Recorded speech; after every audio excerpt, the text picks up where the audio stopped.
Welcome back to Factory Sealed. It is May 3rd, 2016. My name's Eric Peterson, and I'm joined today by Miss Jess Clarkson. Hello. Hi, Jess. Hi. I don't think anybody else is here. No. I can get my cat. Yes. Well, your cat's probably a lot quieter than Aaron's dogs used to be. Yes. What were his dogs' names? Fry and Boomer? Fury Fry. Just kidding. That's Fry. Fury. Who's the other one? Shit. Oh, man. We're bad people. We're terrible. I just remember Fry. Well, Fry was the vocal one. Yeah. Fry. And Philip? No, that's from Futurama. Philip Fry. Oh my God. I was watching, speaking of dogs, the Mindy Project the other day. Mm-hmm. And it's an old episode. And they go to Eddie from Frasier, the little Jack Russell's grave. And I was so sad because I didn't realize that he died. Like, I didn't ever think about it. But he's dead now. Huh. I know. Huh. I didn't know that dog was dead. Well, I'm assuming so. The show was shot in the 90s. Yeah, but you just never think about it until it makes you sad. Is there like a memorial tombstone? In this show there was, but I don't know how legit that was because it was like a gold statue. Probably not right then. Probably not. Probably not. How have you been, Jess? I feel like it's been way too long since you've graced this podcast with your presence. I know. We've just been held together by the skin of our teeth here, with Dan being gone for a month, Tom and I having scheduling conflicts, you just disappearing, and then last weekend, we were all supposed to be together. Tom forgot that he and Kat booked a trip to Denmark. I forgot. I forgot my sister was coming to town. It's just you forgot you had motorcycle class. Which got canceled. Yes. And I'm super irritated because, like, our schedule has gone to shit recently, and Dan's gonna come back and be like, oh, it was all me holding it together. You guys just fall apart when I'm not here. That's my Dan. Is that good? Good as mine, so there you go. Well, yours is a little too poshy. I know. Yeah. What? What? No. What? Podcasting in Oz? What? You fucking slag? Can't hear you, my internet's too shit. Although, according to Dan, and this will be something that I won't believe until I hear it, he returned from down under with approval from his girlfriend to get fiber internet. So exciting. I don't know. I'm not convinced it's going to make a difference. I feel like it has to. Like, I don't think it could get worse. Well, part of it could be his computer and that he uses wireless. But you use wireless too, don't you? Yes. Well, we'll see. I mean, it may be the end of a mocking era in a couple weeks. I know. And I do actually think that's interesting that, like, everyone went from, like, wired connections and then, like, wireless was the shit. And now people are like, I need a wired. I'm over that wireless. Yeah. It's convenient, but it's not optimal. So we'll see. We could be turning a new leaf. But we have gotten word, not only did he make it back from Australia okay, I mean, I guess that's good.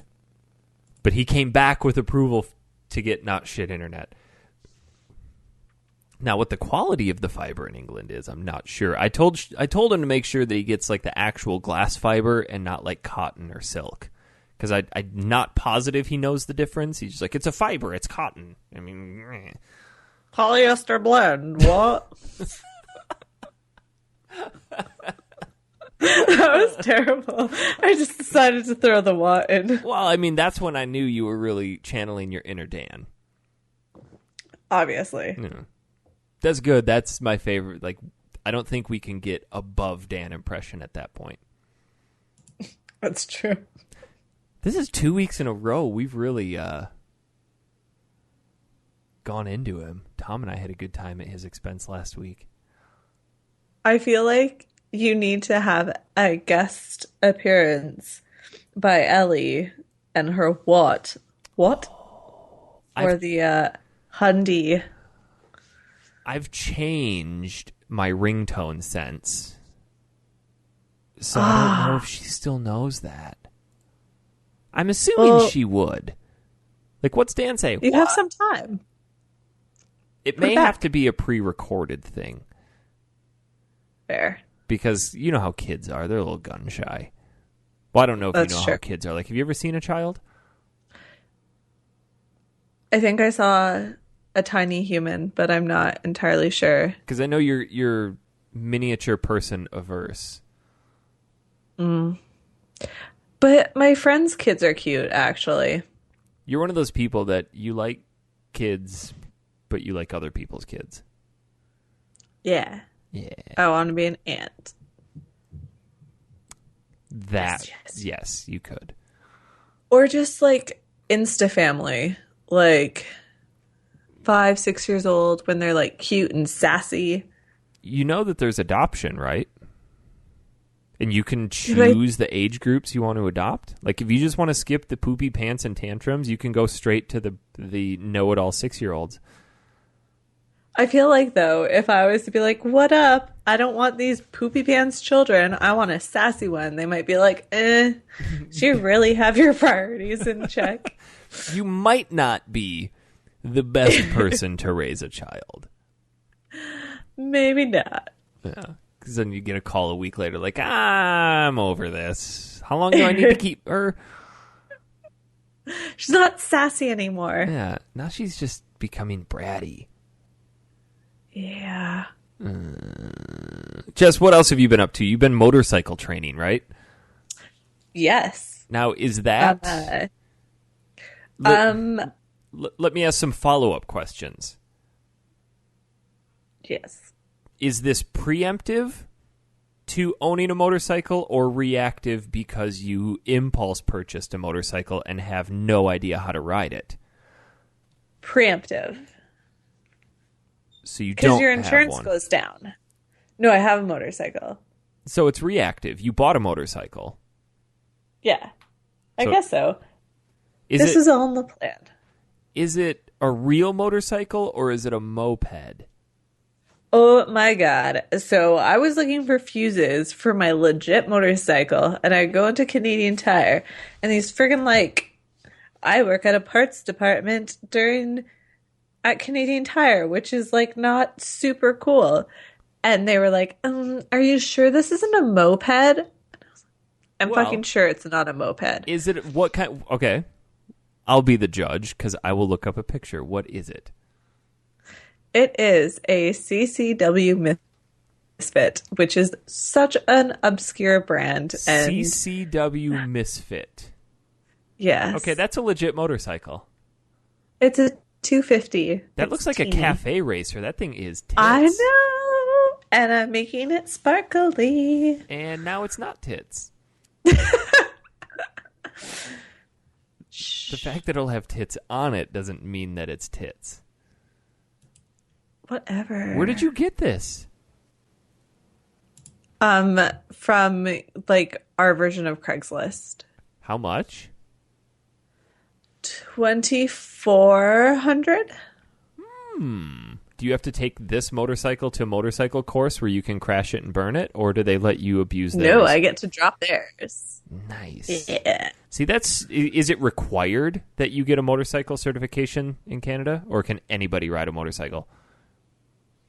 Like right now, I have my M1, so I wrote a written test, and then I can ride a motorcycle at this point, not at night, and I can't have a passenger, and I can't have any alcohol.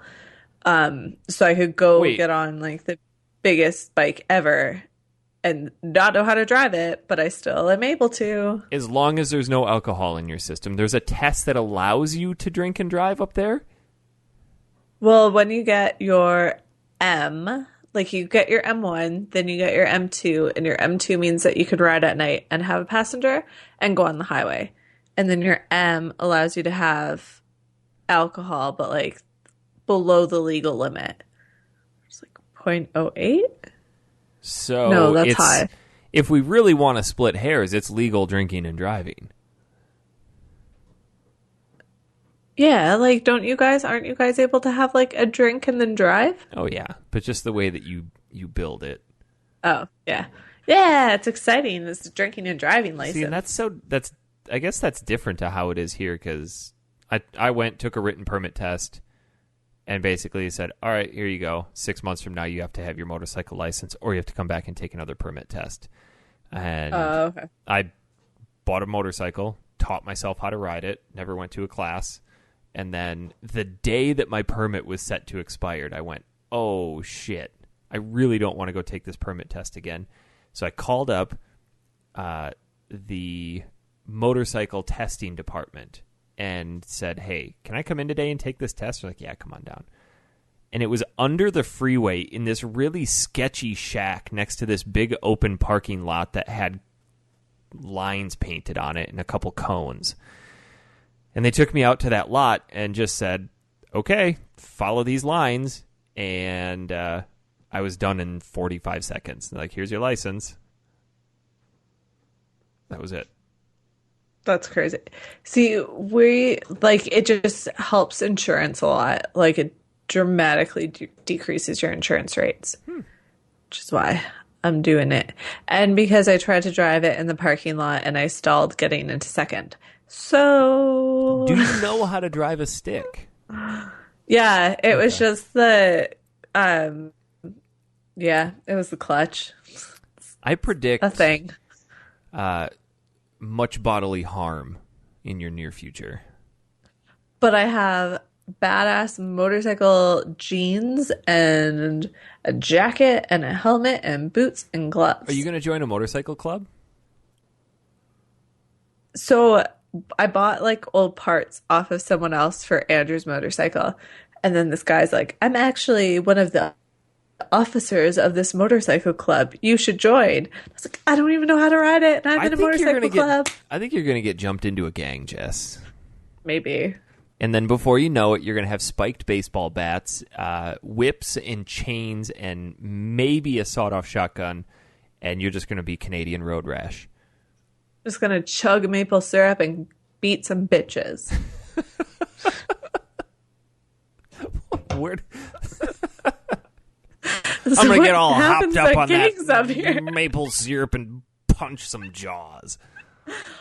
Oh my God. So, you know how I went to America Best to place visit in the my world. sister?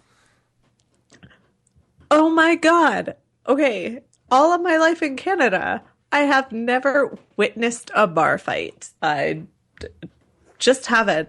I go down there. My sister has her Jack and Jill. We go out for drinks. Wait, what's a Jack after and the Jill? Jack and Jill? So they're. I don't know if you guys call them something different, like bachelorette party. No, it's where everyone gets together and you have like raffles and you're like raising money for the bride and groom. Who does that?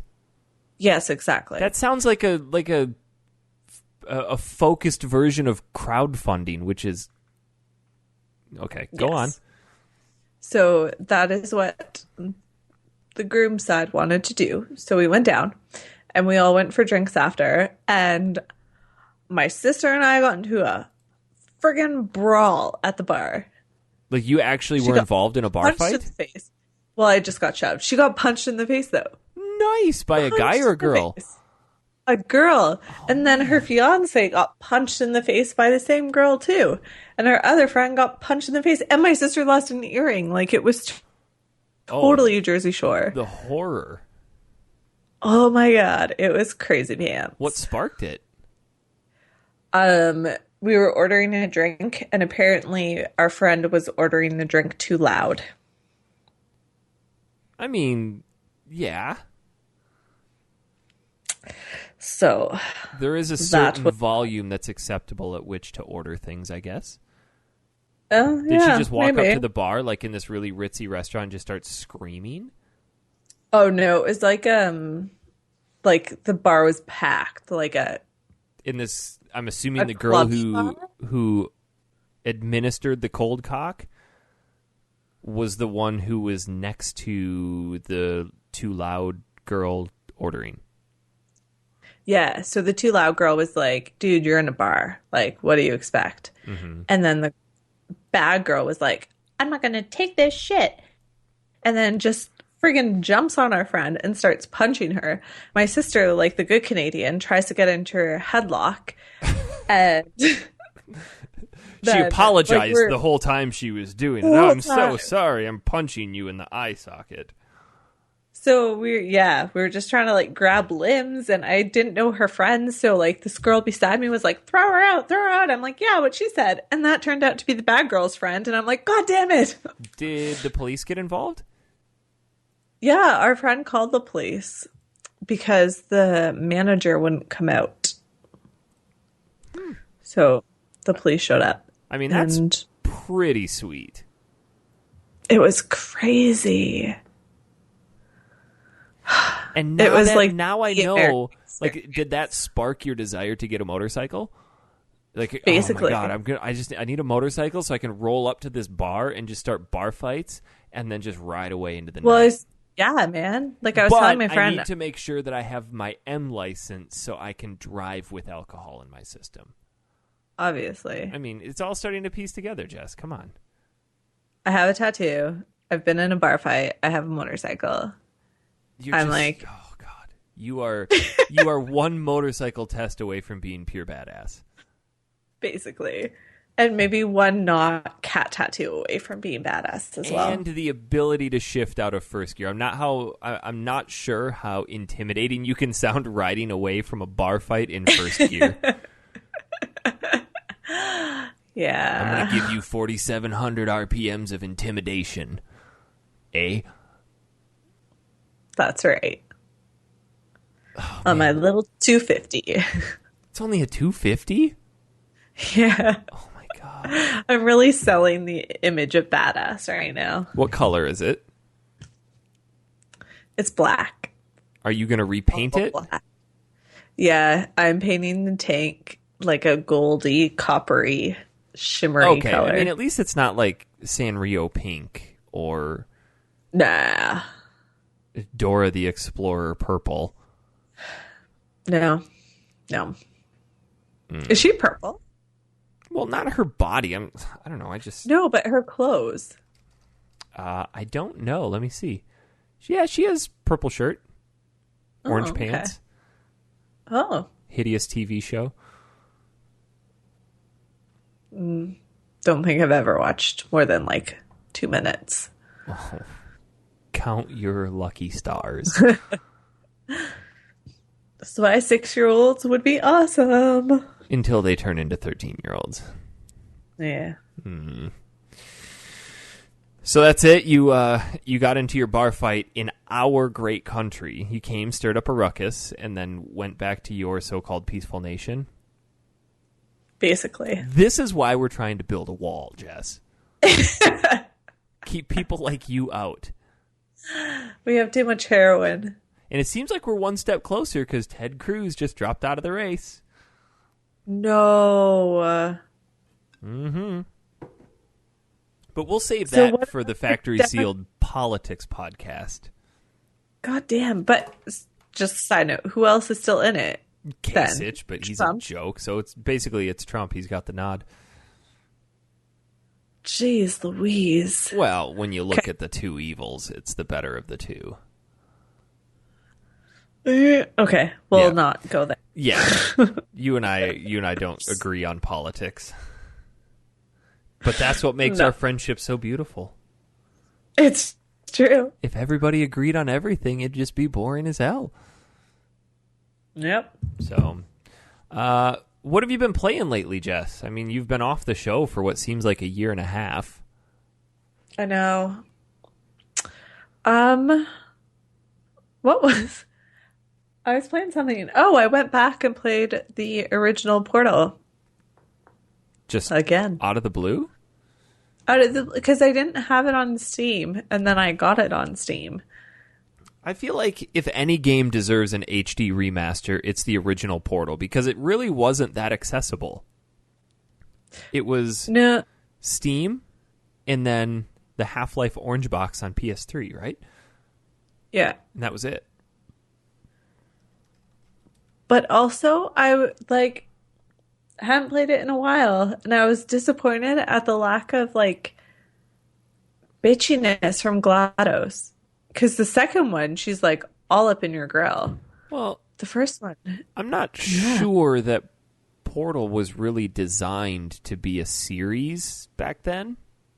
Fair. I think it was just kind of this one-off experiment, like what you see today. I mean, this came out in 2007, I want to say. Yeah. I think so. 2007. It was kind of the equivalent of what you see with these one-off indie games. They're like, yeah, this is a novel concept. We're going to explore this game mechanic. And they just kind of threw in this character that everybody latched onto. And then they just went over the top with Portal 2. Yeah, I think that, my memories was oh, man, no, she's way bitchier. And then, no.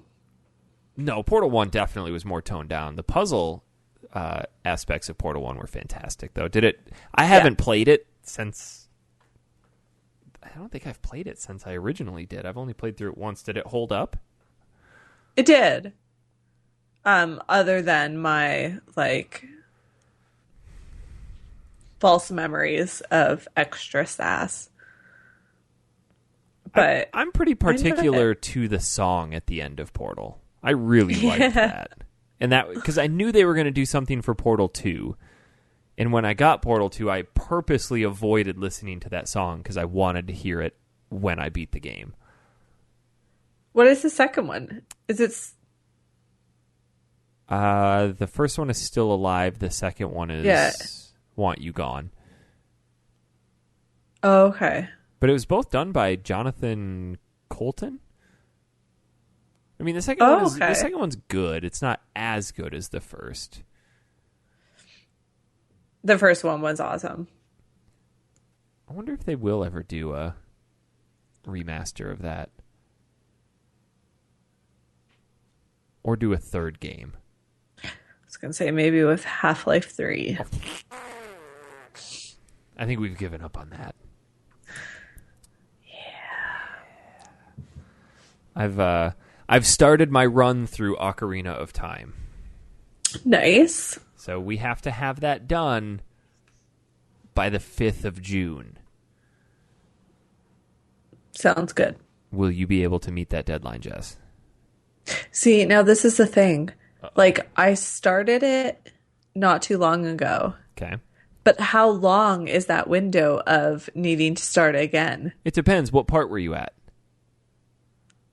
And how long ago is long ago? Like a month, 3 months, 2 years? I want to say within the last year. How far into it are you? I mean, I feel like there's a certain point in any game. I mean, this one specifically where you're still kind of within the tutorial introductory stages of the game that you could probably jump in and still know what's going on. No, I think the last one I had was those stupid sand bitches. Those stupid sand bitches. The ones that are like pirates and they're mean and they capture you. Are you sure you're talking about Ocarina of Time?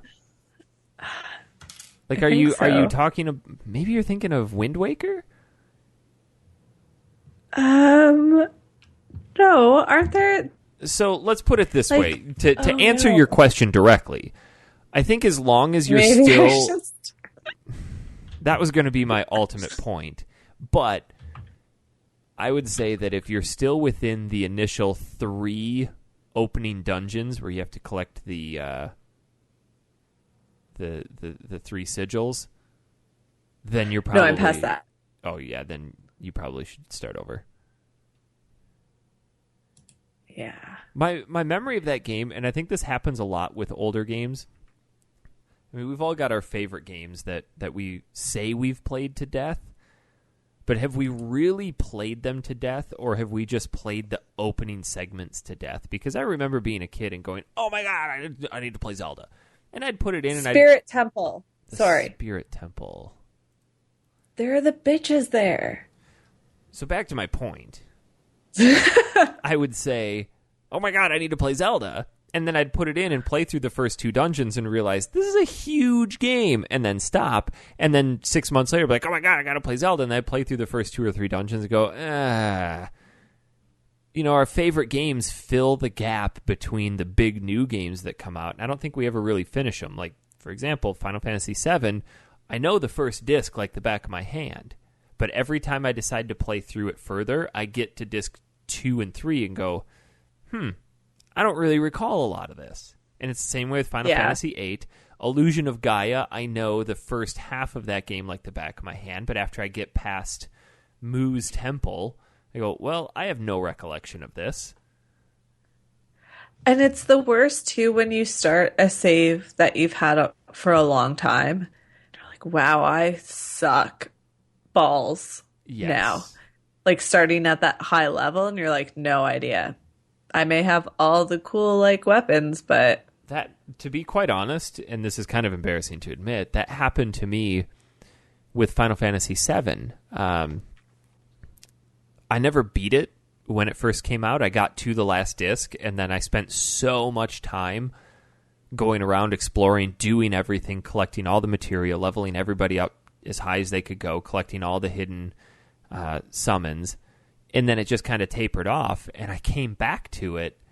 I was in high school and went, I completely forgot how the materia system worked. And I had another buddy who was playing through it at the time. He's like, oh, and he just had to give me this refresher course on how the materia worked, because I had all of this high-level materia. Everybody was super high-level, and it wasn't like the beginning of the game where it's like, here's your thunder and here's your all. Oh, and you put them into the slot that joins, it's thunder all. You had this huge, complex system that you had to put stuff together on, and I just forgot how it worked. And that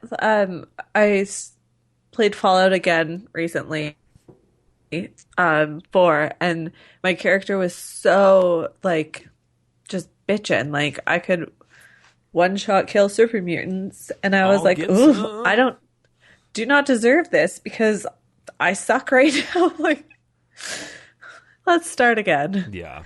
Because I haven't played it in so long. In relation to Ocarina of Time, for me, it's mainly up to the Zora Temple that I know inside and out. I think the Zora Temple is just, we'll talk about this more on the 100th show, but the Zora Temple is one of the worst dungeons, not only in any Zelda game, but like just in any game in general. And I would always hit that and be reminded of just how shitty it was and go, oh, do I really want to slog through this again? And then stop. Yeah. So I'm... Like, are you talking about when you're inside the fish? I don't recall, to be honest. I just know that the Zora Temple is not my favorite. Yeah. Because it's so confusing and just not very well laid out. Yeah. But maybe, just maybe, my thoughts will change now that I am a more experienced gamer. But I am playing through the 3D remake. Oh, okay. Just because I need it to be portable, you know.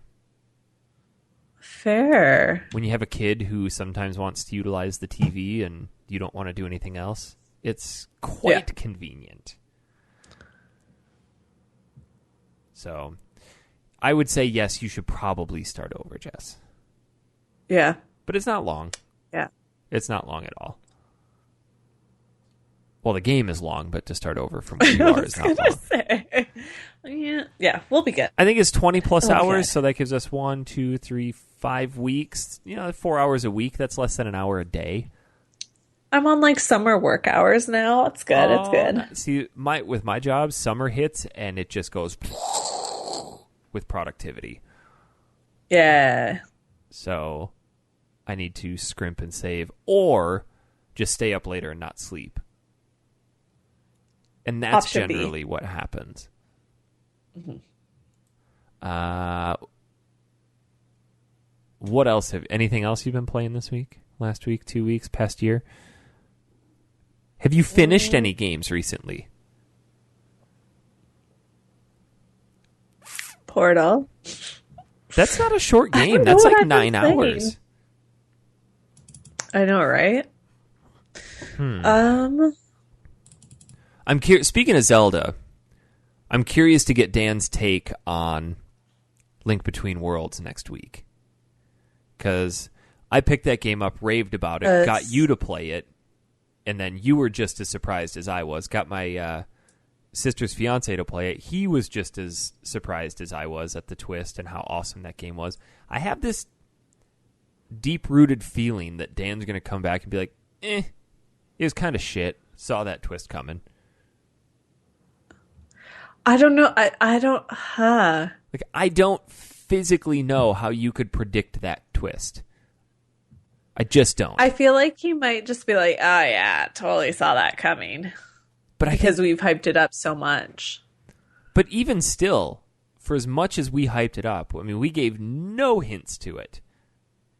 And the game itself never once alluded to that. And that's the one, believe me, I'm all about spoiling games, but I will not spoil that twist because, well, it's not this earth-shattering twist. It was just one of the only gaming twists that completely blindsided me. I'm like, wow, never saw that coming. It was, yeah, I'm excited to hear that because I was so like, no, I totally know what happens. Like, it blew my mind. Yeah, so good. So good. Our game this week, hopefully you've been playing. I've been playing 2 versions of it. Oh, really? Yes. The one and only Ratchet and Clank, the original on PS2.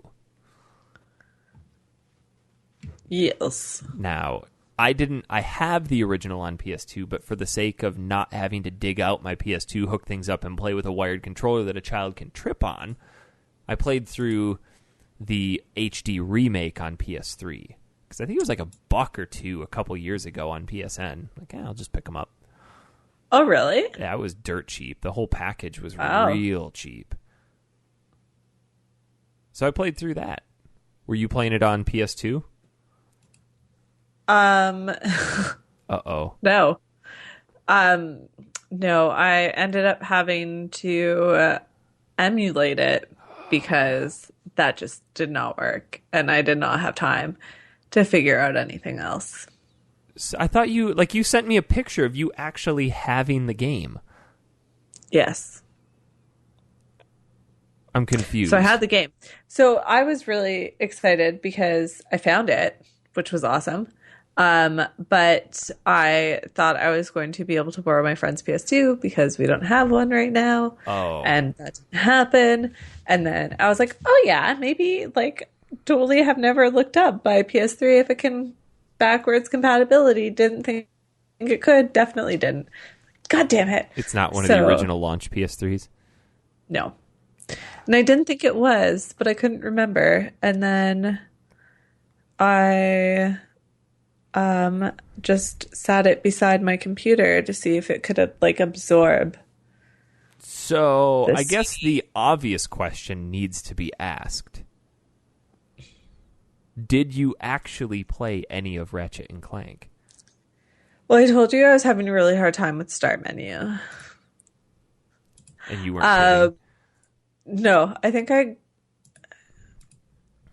I would say maybe halfway. Okay. Is where So I got. you got a good chunk in. Yeah. Okay. And I'll be I honest, think I I wasted didn't. too much time with the friggin' gold bolts, though.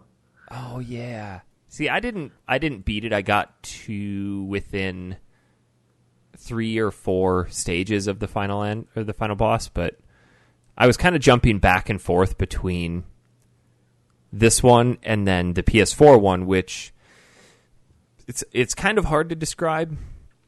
It's a game that's based on the movie that just came out last week, but the movie is based on the original game. So It's so Inception-y. ipso facto, the PS4 game is what's being referred to as a reimagining of the first game, which is the one we're playing. So I just wanted to see the differences between the two. But Ratchet and Clank is from Insomniac Games, came out in 2000. Oh man, I want to look this up so I don't quote it incorrectly. 2002 on the PlayStation 2. This was their first foray into the PS2 realm. Insomniac Games had a lot of success with the Spyro franchise, and they said, you know what, we need to step away from Spyro and go a different direction. And that direction, in the end, came out to be Ratchet and Clank. Did you Have we played Spyro? Have we talked about any Spyro games? I don't think directly, but it's either Dan or Tom is always talking about Spyro games. We should side note that. We should. Did you give that article a breeze that I sent you? Yeah. So And I just pulled it up again to make sure. there was a really interesting feature written on Gama Sutra. I don't know how long ago this was posted. It doesn't specifically say, but it goes through kind of the history and the development of how Ratchet and Clank came to be, because Insomniac Games, as we said, was trying to find their new path after Spyro. And I think they were a little bit reluctant to fall back into, okay, let's just make another Spyro-style game. But nobody was really blockading them from saying, this is what you need to do, or this is where we want to go. You know, the road is open, but which way do you go? And that actually ended up hurting them in the long run, because they developed this concept game. What did they call it? I-5. For Insomniac game number 5, I think, where it was this human girl with a staff, and she would use magic, and it was kind of a darker game. And Sony's like, yeah, whatever, do what you want. Spyro was really a popular game. Like, we trust you. You guys can do whatever you want. And like a year into development, team morale was just garbage, and nobody was really excited about working on the game. And they played it, it functioned, but it just wasn't very fun. So they scrapped it, essentially. A year into development, scrapped this entire game. Which I think is just like so sad. That would be so hard. Well, if you think about it, and they actually they talked about some of the reasons why it didn't succeed. Mainly because it just didn't feel fun, but they were trying to move away from animal characters. And she was a human character. But it was the human eye, and I guess I never realized this. If you look at an animal character versus a human character, it's easier to spot proportional flaws in a human than it is in an animal character. Well, especially like a not real playable animal characters. Yeah, is always going to be a little funky. So that was one of the main reasons. Like, we just couldn't really ever get her to look right, and they just nobody on the team really was in love with what was this girl's name? Did they give her a name? I don't think so. But in the end, they were just kind of ambivalent about this whole project, and they're just like, you know what? We're going to stop production and start over. And I actually think that's good, because that development, and I wonder, I'd be curious to know how many development teams go through this. I know Quantic Dream does, they will develop something that they never really have intentions of finishing, but it allows them to try something new or work out the kinks in either a new engine or on a new console. Yeah. And I think it's good that they do this, but I would be so sad. Well, as all a of that developer, work. I guess. But it played to their strengths of like, okay, now they sat down and like within 2 weeks they just said, boom, this is where we're going, and Ratchet and Clank came out of that, and everybody was instantly happy about it, and they were excited to be working on it again. Yeah. So it's interesting to see. The other thing that I thought was really cool is as they were developing this game, they did something with another developer that had really never been done in the industry before and still really never will be done or has been done. But they kind of teamed up with Naughty Dog. Yeah. Who was famous for Jak and Daxter series. And they kind of had this gentleman's agreement about, hey, here's what we have developed. If you improve upon it, tell us about it. And that was the agreement. So they just kind of had this working relationship between two competing developers, which I thought was really cool. And you can see some of the influences. I mean, Jak and Daxter and Ratchet and Clank are very similar games. Yeah. But I like reading development history about games. I think a lot of times when a new game comes out, good or bad, we as consumers just don't really think too much about what went into this. We don't realize that, hey, this was a year or two or possibly even more of a group of people's lives. And yeah. If it sucks and we shit on it, basically we say, you just wasted 2 years of your life. And I think as consumers or as gamers, I think we at least need to stop and recognize, be like, hey, you know what? I can't do that. I don't enjoy the game, but to your point, these people already put in a year of development on i5. That got scrapped. And then they made Ratchet and Clank. Fortunately, Ratchet and Clank was met with critical acclaim, and obviously we have this huge, sprawling franchise. So it was a good decision for them to scrap it.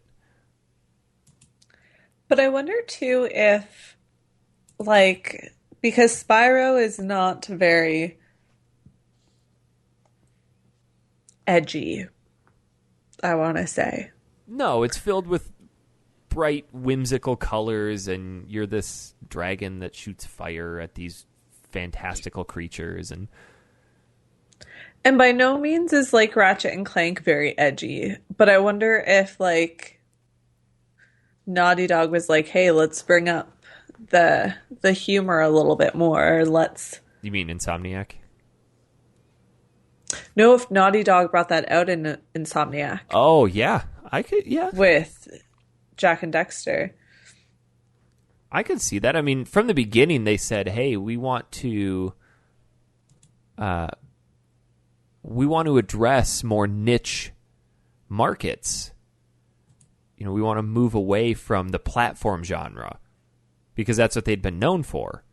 And ultimately, in the end, that's what they came back to because it's what they were good at.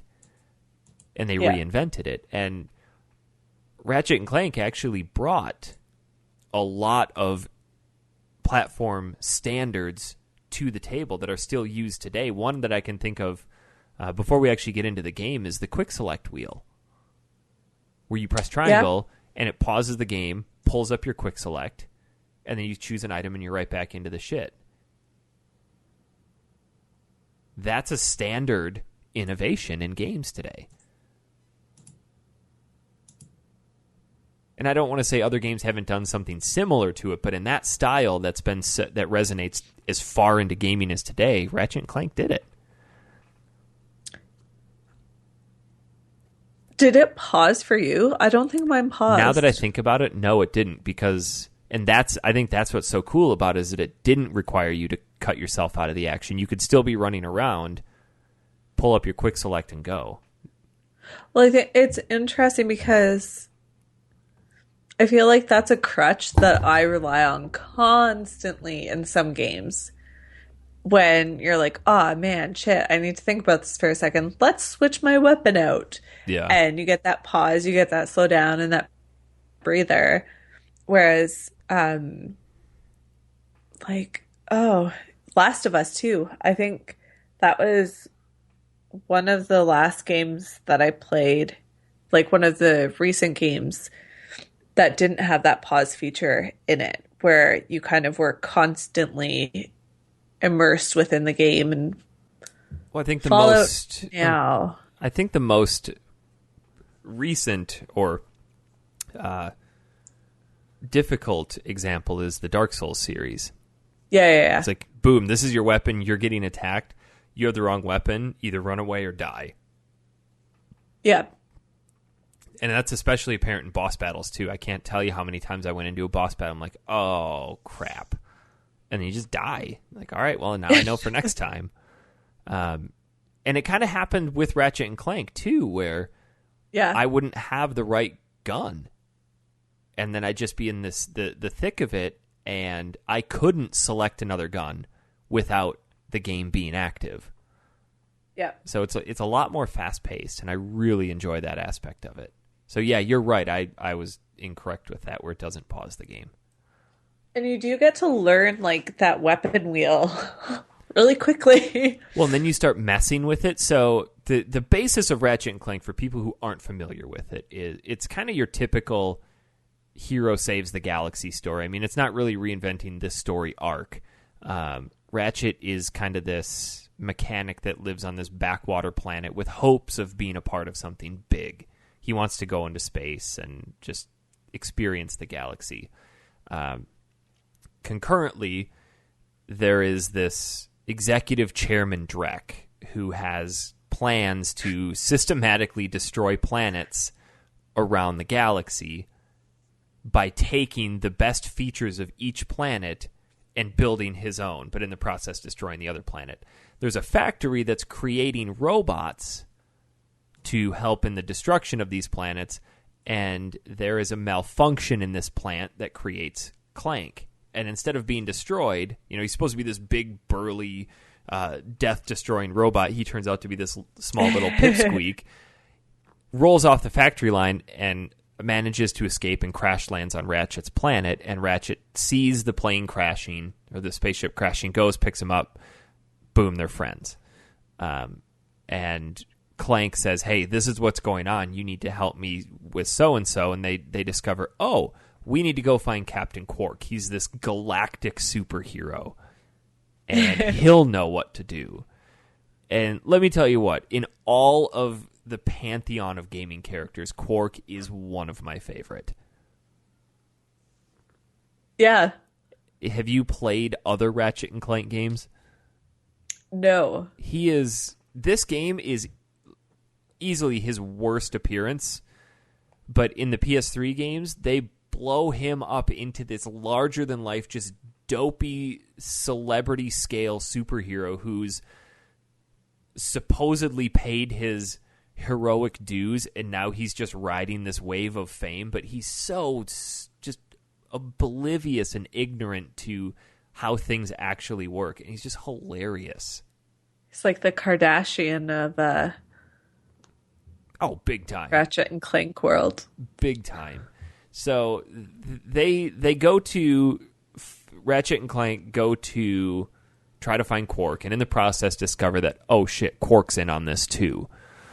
So the whole game just is you exploring these different planets, finding these infobots to try to piece this story together and figure out how can we stop Chairman Drek from destroying all of these planets. What did you call them again? The little mini infobots? Yeah. Like, I had no idea what those were at first, because he stuffed it into his little, like, Clank compartment. It's like, what the hell what happened? And then I was good, but I was very confused for that moment in time. They did a really interesting They did something really interesting with the design of this. And that article, we'll put it out on our Facebook page after we post the show. They talk about the design for this game and how it was designed at a macro level, where they said, okay, here's the overall scale of the game. And then everything that they put into that had to fit the macro level.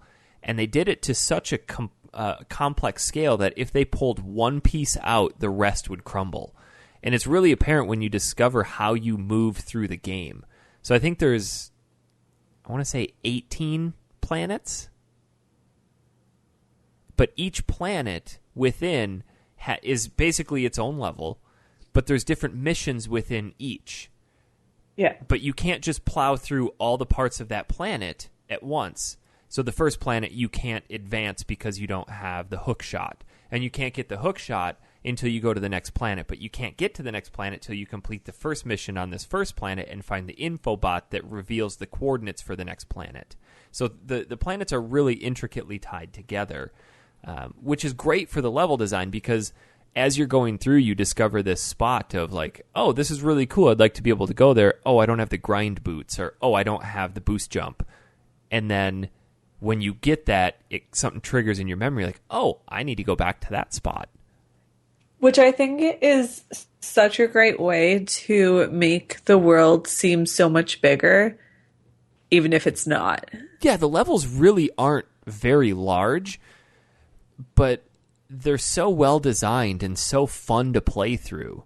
And the platforming, I don't know if I really like to call this a platforming game because I think of platforming as your Marios where you're jumping specifically from spot to spot. Yeah. I associate it more with an action-adventure style game. Yeah. Even though it is typically billed as a platformer game. But I think the best facet of this game is the weaponry. Yeah. And it's the one thing that Ratchet and Clank has kind of stood on. To the point where they used to run TV commercials. Did you ever see those back in the day when they were really pounding these out, the early 2000s? Possibly. So they would have, they were live action TV spots where they would have these people playing with these new guns. Like one of them was a gun that would change animals or people into chickens, and then this friend shoots his friend. This guy shoots his friend with the gun, and then this hawk comes down and picks his friend up and flies away. And it looks like it's shot on a little handy cam, like something that would be uploaded on YouTube. And it's just really good marketing for that. But it really captured the hilarity of these weapons, because typical games, they just have like, okay, here's your gun, here's your sniper rifle, here's your machine gun. The ones in this are so goofy. I mean, they just had to have a blast sitting at the table going, how about a gun that turns everyone into chickens? And they're like, okay, that's go hilarious. with it. How many of the guns, you only made it halfway, so you probably didn't unlock a ton, but how many did you end up getting? I had the fire one. Okay. The blaster, you start with a bomb one.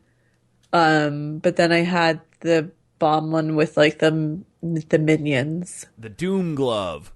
Doom Glove, yes. It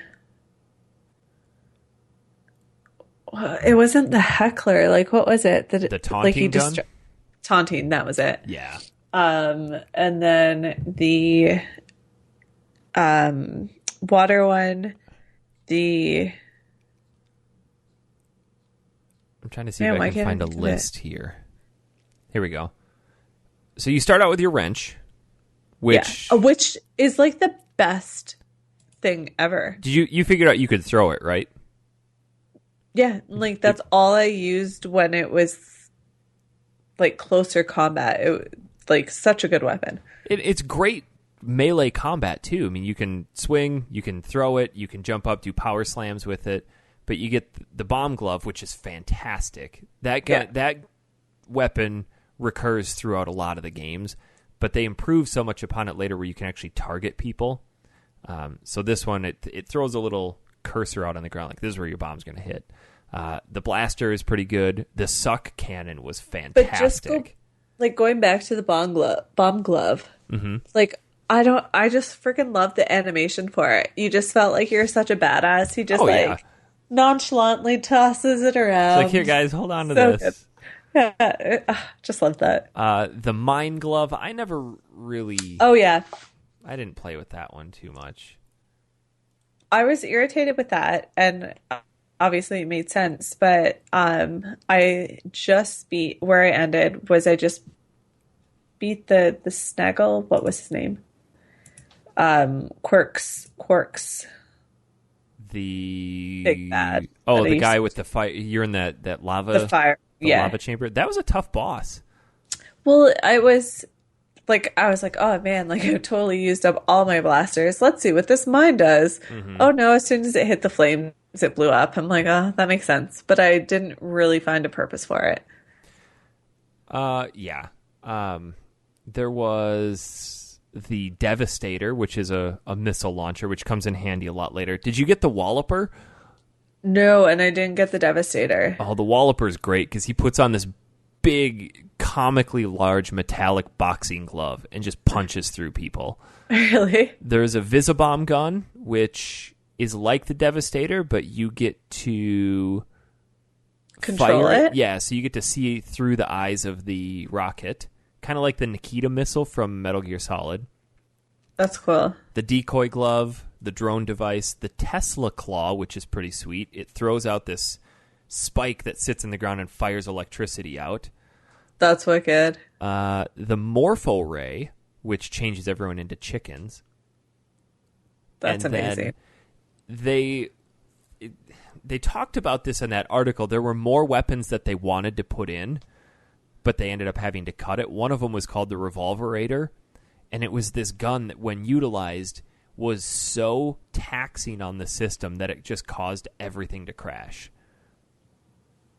What would it do? I mean, obviously, I'm assuming it was this really high-powered pistol. Yeah. No, it was a drill that would proceed to spin them over his head. I feel like the Revolverator could go a few different ways with that.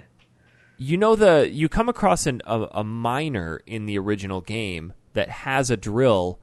He's trying to drill through some raritanium, and Ratchet fixes his drill. That's supposed to be the Revolverator. Oh, okay. I love the names for everything. Oh, yeah.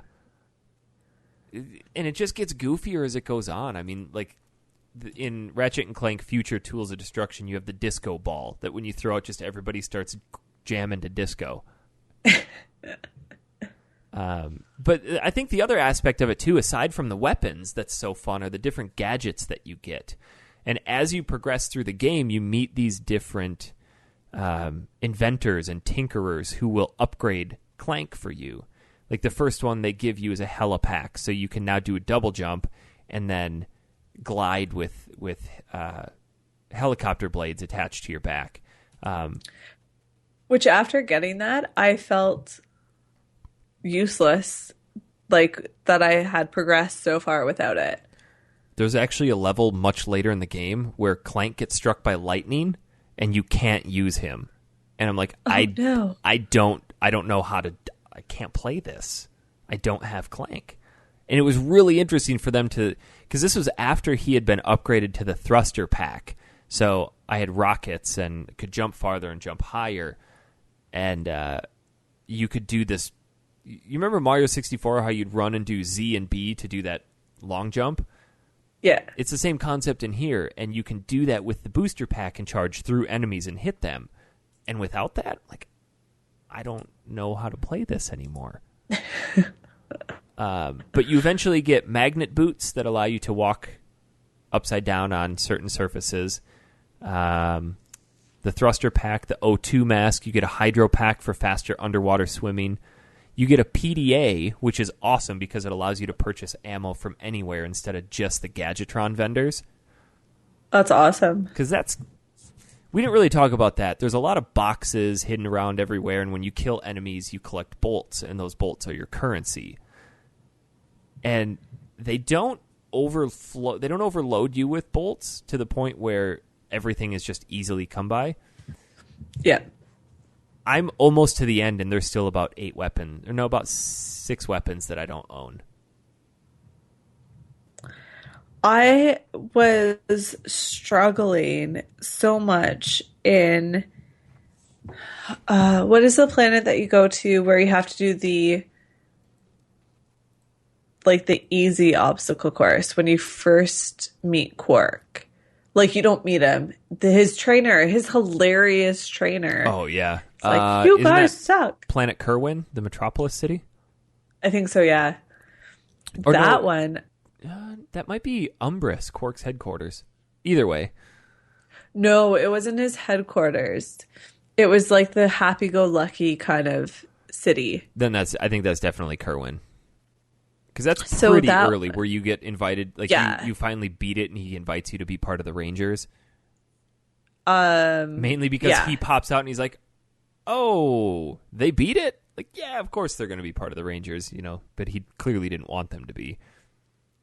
I think so. That one, though, like, yeah, it was super early, and I hadn't really been paying much attention to the bolts. And in that one, you had to buy one weapon to go onto the monster trainer, the robot trainer, or something like that. Maybe it was the upgrade, the helipack upgrade. Well, you just organically get the helipack upgrade, but you no, you don't have to pay him for it. They just do it. There was something I had to pay some guy in a shop for. Maybe you did. But anyway, I was struggling to find those bolts. Like, struggling. I had to destroy every single lamppost in that area. You resorted to destroying lampposts. Yeah, it was bad. Wow. It was bad. Yeah, you come across that later. I mean, I picked and chose which weapons I wanted to have. Like, obviously, I don't need the Visibomb gun. I don't need the decoy. Yeah, I just picked certain things that are like, okay, this is super cool.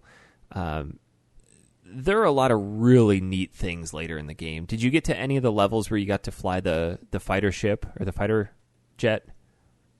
No, but did you have to upgrade in order to unlock higher level weapons?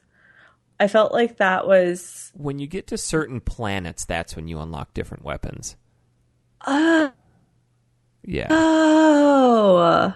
God damn it. I bought the stupid mine gun because I was like, oh, it'll unlock something else later on. No, you can go through the whole game and not buy any new weapons if you don't want. Huh.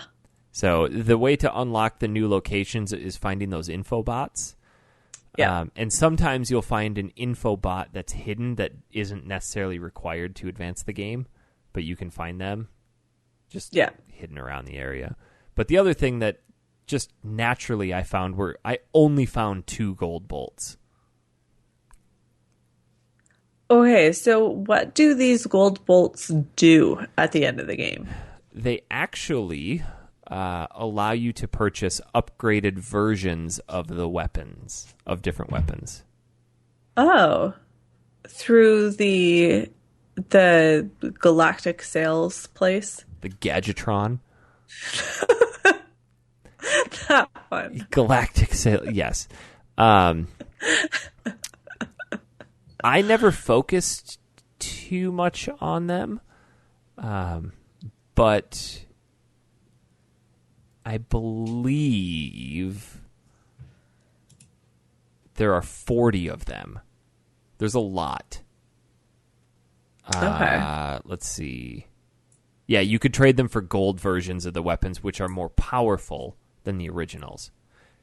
You can't upgrade all of them, but it was kind of the introductory system that they used going forward. All of the Ratchet & Clank games, PS3 and on, introduced the upgrade system where you can actually use your bolts and some raritanium to upgrade different parts of your gun. Like, do you want it to have more ammo? Do you want it to do more damage, have more range?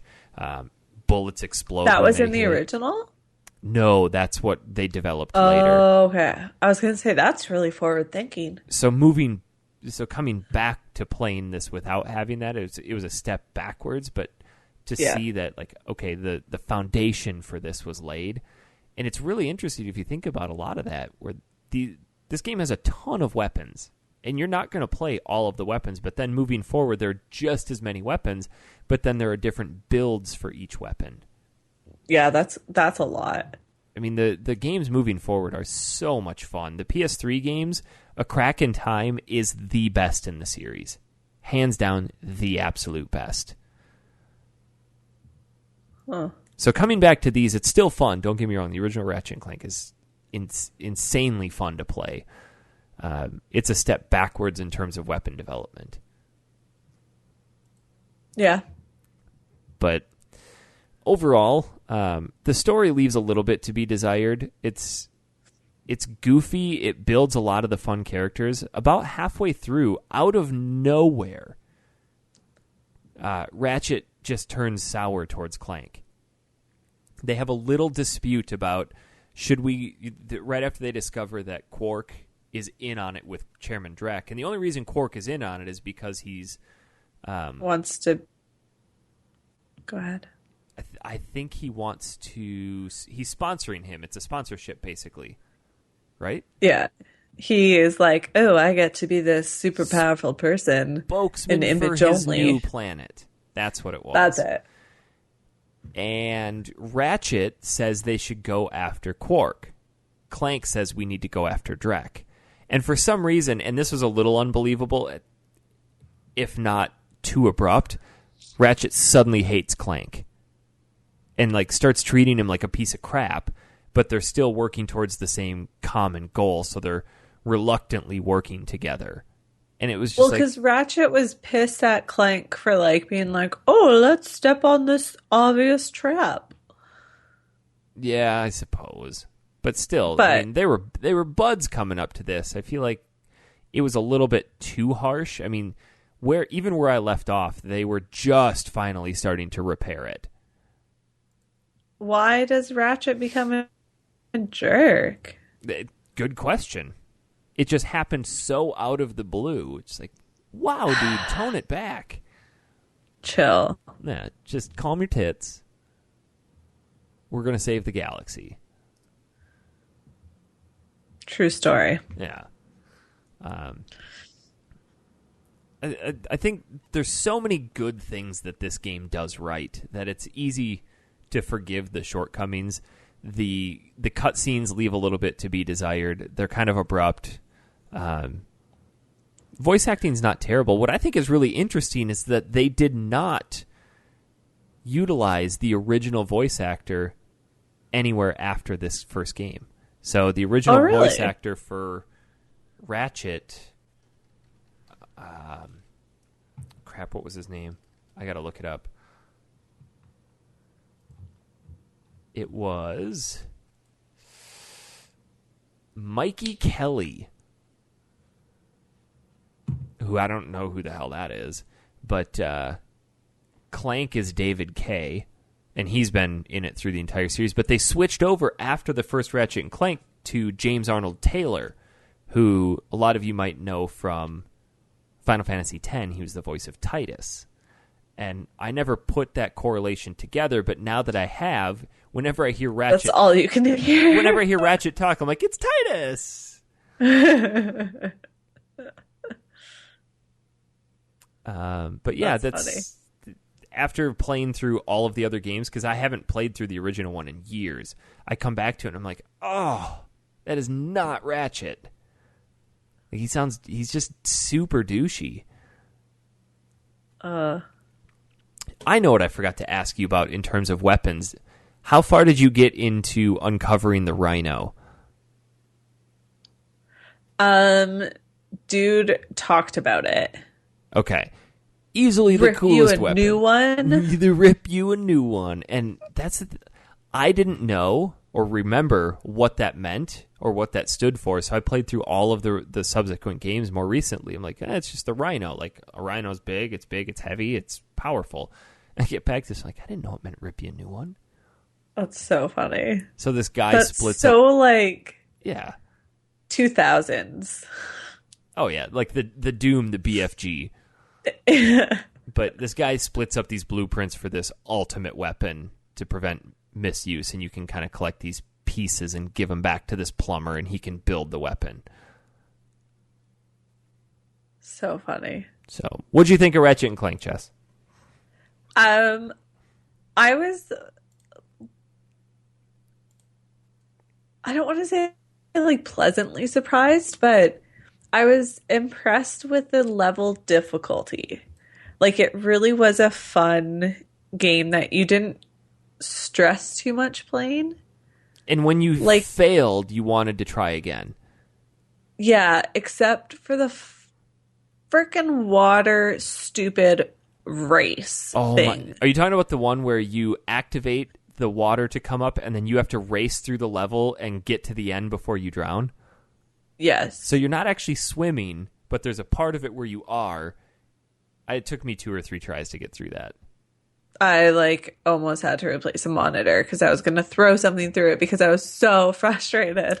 The first time I died, I was surfacing at the end and got within a few pixels of the air and died. Yeah. And it doesn't care. Nope, you suck. There are parts of the game later that get really frustrating, and I think that's a shortcoming of not design, but character control at the time. They were a little bit ambitious with the level design, and the controls can be clunky at times. And I would just fall off the map. That was yeah, actually. The checkpoints were a little too few and far between, so if you'd get through a really awesome part that was really difficult and then die, more often than not, you'd have to redo that part. And I wasn't 100%, but the checkpoint, I couldn't really tell when I had reached a checkpoint. No, which was a little frustrating. I don't think they tell you. Because I was like, oh, okay, I have to go make dinner.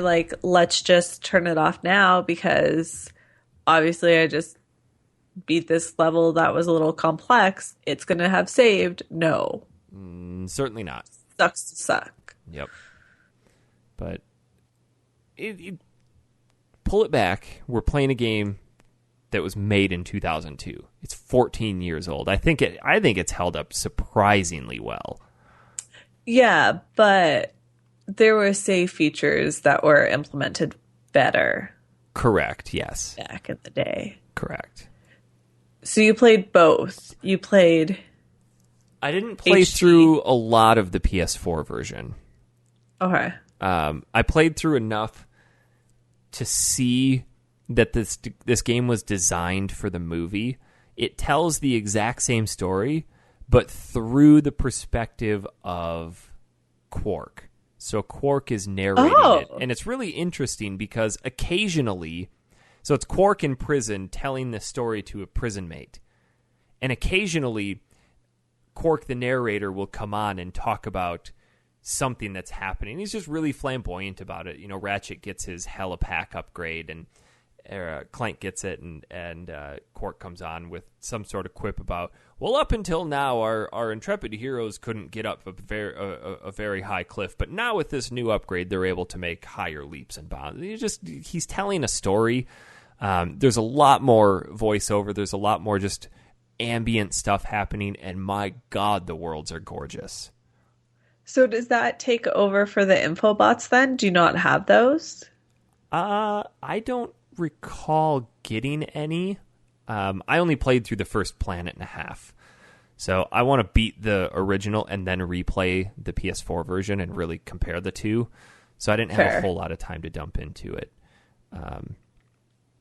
But they've implemented the weapon upgrade system from the PS3 games. So now you can actually go in and fully upgrade your weapons. But it seems to follow a pretty... The level layouts are still the same. The enemies are still the same. There seems to be more of them. You're not lacking for bullets at any time, but the chaos is just ratcheted up tenfold. But images-wise, I've looked at pictures, and it looks really cool. It is a phenomenally gorgeous game. The PS2 games were great because they really advanced background rendering and these huge sprawling vistas. This game, it's gorgeous. It's just hands down gorgeous. It's as close as you'll get now to playing a Pixar game. Yeah. And what's cool is they'll pull in actual scenes from the movie. That's what I was going to say. Did a lot of the animation come from the movie? Well, some of the cutscenes are actual cuts from the movie. Oh, that's cool. So the only downside that I've read, and I don't want to lend too much credence to this, they say that the acting and the storytelling and cutscenes are pretty stiff and choppy, but if you look at the source material from the first game, it's just kind of emulating it. But they could have ramped it up in terms of that now that they have the movie out. But, you can't have everything. It's still a friggin' blast to play. And if it's your first foray into the world of Ratchet and Clank, you're definitely not going to be let down. So is he a cat? He is a Lombax, which is kind of like a cat mixed with a fox or a lynx. He looks like a lynx. Kind of, yeah. But the fox kind of pulls a little fox-esque as well. Yes. There's some initial design feature or design sketches of what they kind of wanted him to look like at the beginning on that article. Mm-hmm. So, because the 2016,